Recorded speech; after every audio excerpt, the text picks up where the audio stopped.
નમસ્કાર વિદ્યાર્થી મિત્રો, લાઈવ સ્ટડી યુટ્યુબ ચેનલમાં તમારું હાર્દિક સ્વાગત છે. આપણે ભૂગોળ વિષયમાં ખડકો વિશે આજે માહિતી મેળવીશું. ખડકો વિશે માહિતી મેળવીએ એ પહેલા તમને જણાવી દઉં કે તમે ચેનલને સબસ્ક્રાઇબ ના કર્યું તો સબસ્ક્રાઇબ જરૂરથી કરી લેજો અને વિડીયોને લાઈક કરી દેજો. તમારા મિત્રો પણ સ્પર્ધાત્મક પરીક્ષાઓની તૈયારી કરતા હોય તો તેમને વિડીયો શેર કરજો. આપણું કન્ટેન્ટ સારું લાગતું હોય તો કમેન્ટ પણ કરજો. તમે ક્યાંથી જોવો છો વિડીયો તે પણ કમેન્ટ કરી દેજો. ચાલો તો ખડકો વિશે આપણે માહિતી મેળવીએ. તો વિડીયોમાં અંત સુધી તમે બન્યા રહેજો.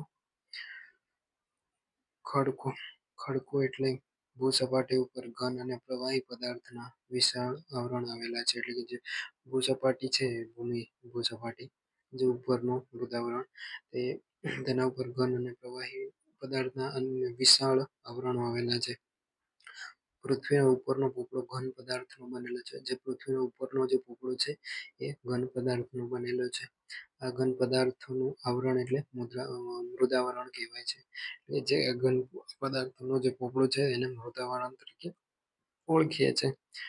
તે નક્કર પદાર્થોનું બનેલું છે જેને ખડક કહે છે. એટલે કે જે નક્કર પદાર્થોનું એટલે કડક નક્કર પદાર્થોનું બનેલું છે જેને આપણે ખડક કહીએ છીએ.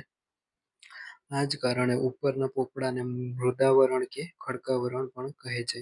એટલે કે જે ઉપરનો પોપડો નક્કર છે અને ઘન પદાર્થનો બનેલો છે જેથી તેને મૃદાવરણ અથવા તો ખડકાવરણ આપણે કહીએ છીએ. ખડકો જુદા જુદા દ્રવ્યોના સંયોજનથી બને છે. એટલે કે આ ખડકો છે ને જુદા જુદા દ્રવ્યોના સંયોજનથી ખડકો નિર્માણ થતા હોય છે. તે દ્રવ્યોને ખનિજ કહે છે. એટલે જે જુદા જુદા દ્રવ્યો છે તેને ખનિજ કહેવામાં આવે છે. એક કે તેથી વધુ ખનિજ દ્રવ્યોના સંગઠિત જથ્થો એટલે કે ખડક. એટલે એક કરતાં વધારે ખનિજોનો જે ખનિજ દ્રવ્યોનો જથ્થો સંગઠિત એટલે કે ભેગો થાય, એકઠો થાય એ જથ્થાને આપણે ખડક કહીએ છીએ. ખડકોના અહીંયા પ્રકાર આપ્યા છે કે નિર્માણ પ્રક્રિયાના આધારે ખડકોના 3 પ્રાથમિક પ્રકારો પડે છે. એટલે કે નિર્માણ પ્રક્રિયાના આધારે મુખ્ય ખડકોના 3 પ્રકાર પડે છે. એમાં પહેલો આવશે આગ્નેય ખડક, પછી પ્રસ્તર ખડક અને ત્રીજો આવશે રૂપાંતરિત. આ નિર્માણ પ્રક્રિયાના આધારે 3 મુખ્ય પ્રકાર પડે છે. જ્યારે આગ્નેય ખડકના 2 પેટા પડ્યા છે.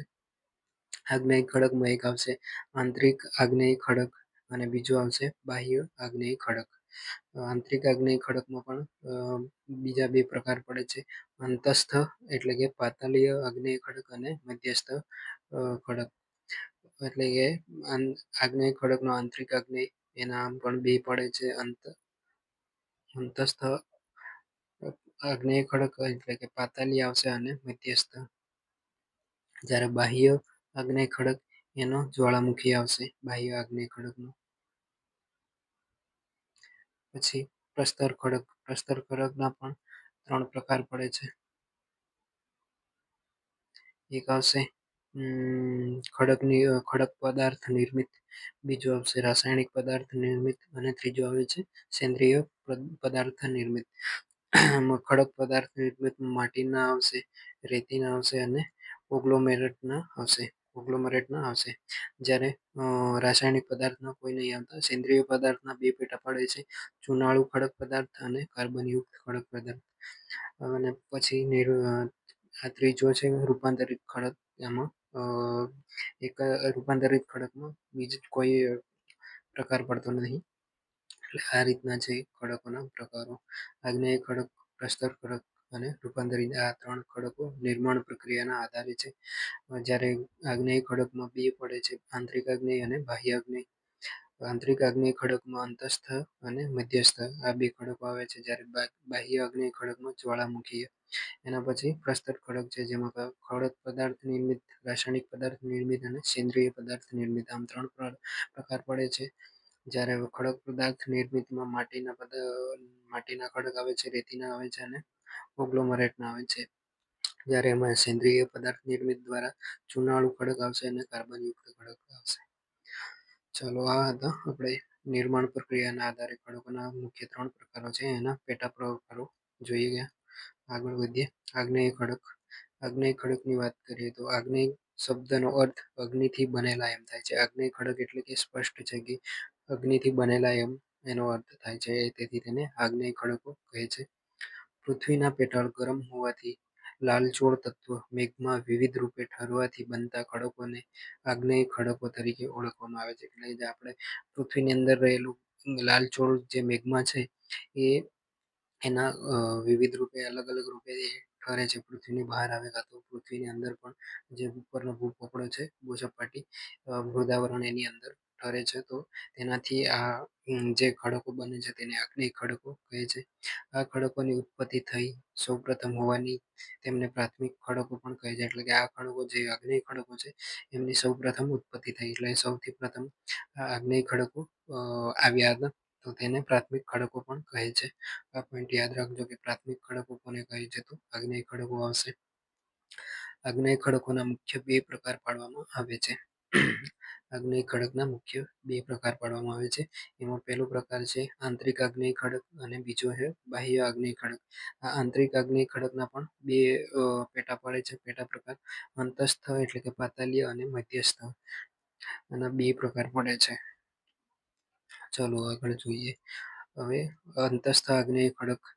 અંતસ્થ આગ્નેય ખડક જે આગ્નેય ખડકનો પહેલો પેટા પ્રકાર છે એ અંતસ્થ આગ્નેય ખડક. આ પ્રકારના આગ્નેય ખડકની રચના મેઘમાં ઠંડો પડવાથી થાય છે. એટલે કે અંતસ્થ જે આ પ્રકારના ખડકની રચના મેઘમાં ઠંડો પડવાના કારણે થાય છે.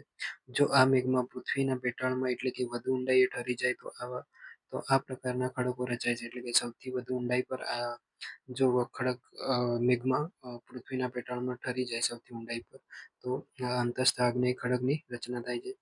વધુ ઊંડાઈએ ગરમીનું પ્રમાણ વધુ હોવાથી મેઘમાં ધીરે ધીરે ઠંડે છે. એટલે કે જેમ જેમ પૃથ્વીની અંદર વધુ ગરમી છે તો તેથી ત્યાં મેઘમાં ધીમે ધીમે ઠરે છે.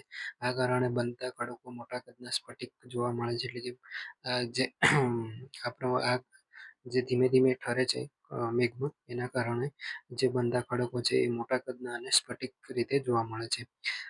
ગ્રેનાઇટ ખડક એ અંતસ્થ આગ્નેય ખડકનું ઉત્તમ ઉદાહરણ છે. એટલે કે જે ગ્રેનાઇટ ખડક આવે છે એ અંતસ્થ આગ્નેય ખડકનું ઉદાહરણ છે. અહીંયા આમાંથી પણ પ્રશ્ન પૂછાય છે કે ગ્રેનાઇટ ખડક એ કયા ખડકનું દ્રશ્ય ઉત્તમ ઉદાહરણ છે તો અંતસ્થ આગ્નેય ખડકનું એક પ્રકાર છે ગ્રેનાઇટ ખડક. અંતસ્થ ખડકો દક્ષિણ ભારતનો ઉચ્ચ પ્રદેશ રાજસ્થાન અને મધ્યપ્રદેશમાં જોવા મળે છે. એટલે કે આ અંતસ્થ આગ્નેય ખડકો છે એ દક્ષિણ ભારતનો ઉચ્ચ પ્રદેશ છે ત્યાં જોવા મળે છે. પછી રાજસ્થાન અને મધ્યપ્રદેશમાં જોવા મળે છે. પછી મધ્યસ્થ આગ્નેય ખડક. મધ્યસ્થ આગ્નેય ખડક જ્યારે જ્વાળામુખી પ્રસ્ફોટન ક્રિયા દરમિયાન મેઘમાં ભૂસપાટી તરફ આવવા માટે પ્રયત્ન કરે. એટલે કે જ્યારે જે મેઘમાં છે એ જ્વાળામુખી સ્વરૂપે બહાર નીકળવાનો પ્રયાસ કરે છે પરંતુ એ ભૂસપાટી તે બહાર આવી શકતી નથી. પરંતુ તે પાતળીય ખડકો અને બાહ્ય ખડકોની વચ્ચે ઠરી જાય. એટલે કે જે પાતાળના જે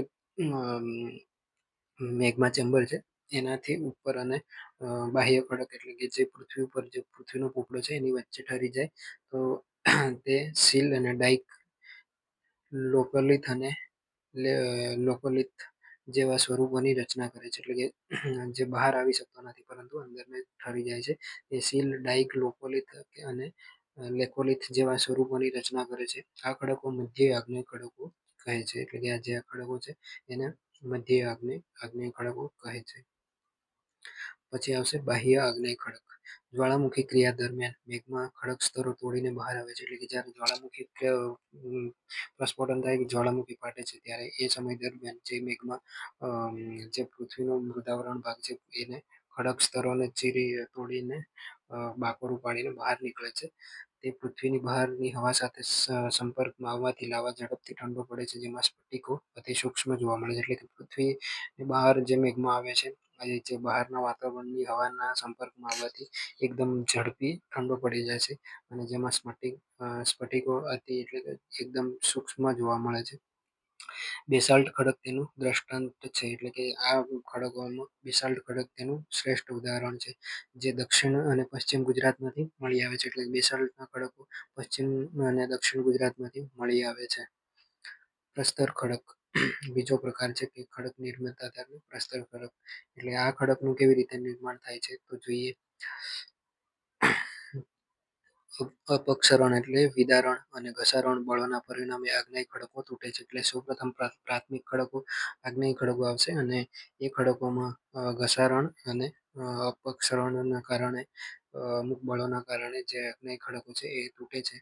તૂટેલા ખડક પદાર્થો જળમાં નિક્ષેપણ થતું રહે છે, તેમાં સ્તરો રચાય છે. એટલે કે આ ખડકો તૂટી અને પાણી દ્વારા વહી જાય છે અને જ્યાં પાણી એકઠું થતું હોય એવી જગ્યા ઉપર એક સ્તરોની રચના થાય. એક સ્તર, બે સ્તર, એ રીતે સ્તરોનું રચના થાય છે. આમ એક સ્તર ઉપર બીજું સ્તર રચાય છે. કાળક્રમે તેમાંથી સ્તર રચના ધરાવતા ખડકોનું નિર્માણ થાય છે. એટલે કે એક સ્તર આ ચોમાસામાં એક સ્તર રચાયું, એના પર બીજા ચોમાસામાં નવું સ્તર રચાય, એ રીતે વર્ષોના વર્ષો લાગી જાય. એના પછી આ પ્રકારના ખડકોનું નિર્માણ થતું હોય છે. કેટલીક વાર આ ખડકોને એટલે જ નિક્ષેપકૃત ખડક તરીકે પણ ઓળખવામાં આવે છે. એટલે કે પ્રસ્તર ખડકો છે એને નિક્ષેપકૃત ખડક તરીકે પણ ઓળખવામાં આવે છે, કારણ કે નિક્ષેપ રીતે તેનું નિક્ષેપણના કારણે સ્તરોની રચના થાય છે. પ્રસ્તર ખડકોની રચનામાં કેટલાક રાસાયણિક દ્રવ્યો તથા સેન્દ્રિય દ્રવ્યો જોવા મળે છે. એટલે કે જે પ્રસ્તર ખડકો છે એની રચનામાં રાસાયણિક દ્રવ્યો, સેન્દ્રિય દ્રવ્યો પણ જોવા મળે છે.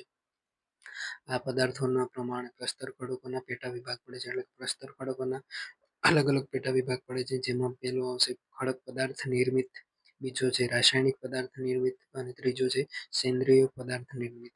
આમાં પેલો ખડક પદાર્થ નિર્મિત પેટા વિભાગ છે એમાં રેતીના આવશે, માટીના આવશે ને કોગ્લોમરેટના આવશે. આ ત્રણ પેટા પડે છે એના પણ. અને સેન્દ્રિય પદાર્થમાં આવશે ચુનાળું અને કાર્બનયુક્ત. ખડક પદાર્થ નિર્મિત પ્રસ્તર ખડકો જોઈએ. અપક્ષરણ પ્રક્રિયાથી ખડકોનું વિભંજન થાય છે. એટલે કે જે અપક્ષરણ પ્રક્રિયા છે તેનાથી ખડકોનું વિભંજન થાય છે. આ ખડક પદાર્થોને નદી, હિમનદી અને પવન જેવા ગતિશીલ બળો અન્ય જગ્યાએ લઈ જાય. એટલે કે જે ચોમાસા દરમિયાન નદીઓ, હિમનદી એટલે કે જ્યારે બરફ પીગળે છે ત્યારે, અને પવન, આવા ગતિવાળા બળોના કારણે તેમાં ઘસારણ અને નિક્ષેપણ થાય છે.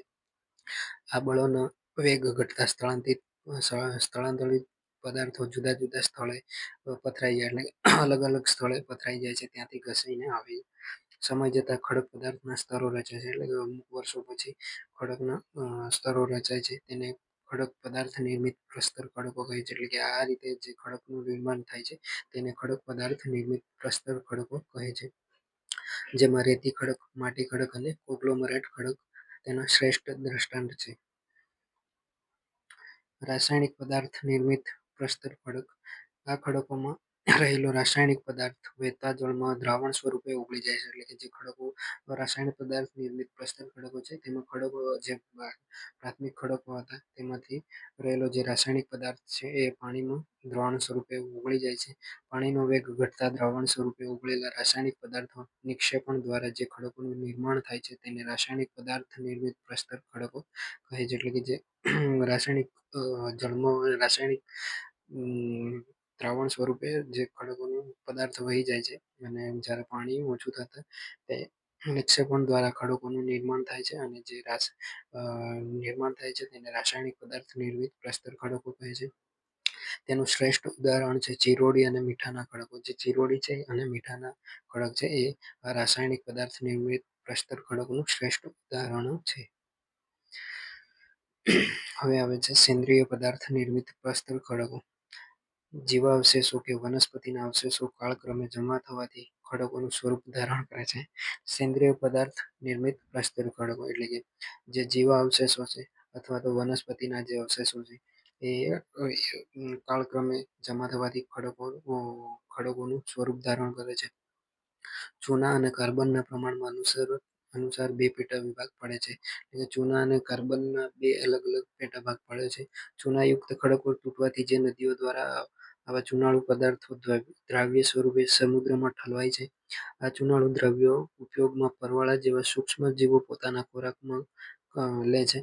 આ જલીય જીવોના અવશેષો નિક્ષેપણથી જે ખડક સ્તરો બનાવે છે તેને ચુનાળુ ખડક કહે છે. જ્યારે વનસ્પતિના અવશેષો દટાઈ જવાથી દબાણ તથા આંતરિક ગરમીના લાંબા સમયની અસરથી ખડકોનું નિર્માણ થાય છે, જેને કાર્બનયુક્ત ખડકો કહે છે. કાર્બનયુક્ત ખડકોમાં ખનિજ કોલસો એ તેનું શ્રેષ્ઠ ઉદાહરણ છે. એટલે કે ચૂનાનો ખડક કેવી રીતના બને છે અને કાર્બનયુક્ત ખડકો કેવી રીતે બને છે. તો કાર્બનયુક્ત ખડકોમાં જોઈએ તો આપણે ખનિજ કોલસો એ તેનું એક શ્રેષ્ઠ ઉદાહરણ ગણવામાં આવે છે.